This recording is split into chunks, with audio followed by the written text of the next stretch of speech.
بسم اللہ الرحمن الرحیم۔ السلام علیکم ورحمۃ اللہ وبرکاتہ۔ دوستو، بہت سارے ہمارے دوست وہ جن کی عمر بڑھتی جا رہی ہے لیکن وہ کمر درد کی وجہ سے بہت زیادہ پریشان ہیں، یہاں تک کہ اس مرض کی وجہ سے وہ ٹھیک طریقے سے چل پھر بھی نہیں سکتے کیونکہ یہ درد بہت زیادہ شدید ہوتی ہے۔ تو اس کے لیے آپ نے کیا کرنا ہے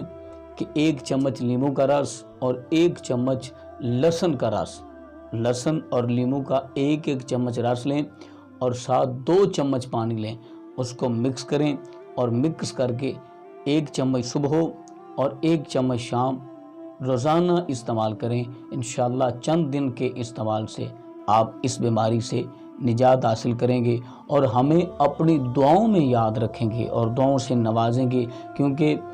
اس طرح کی مزید ویڈیو دیکھنے کے لیے ہمارے چینل کو سبسکرائب کریں اور بیل آئیکن کو دبائیں تاکہ اس طرح کی نئی آنے والی ویڈیو کا نوٹیفیکیشن آپ تک بآسانی پہنچ سکے۔ ملتے ہیں نیکسٹ، تب تک اللہ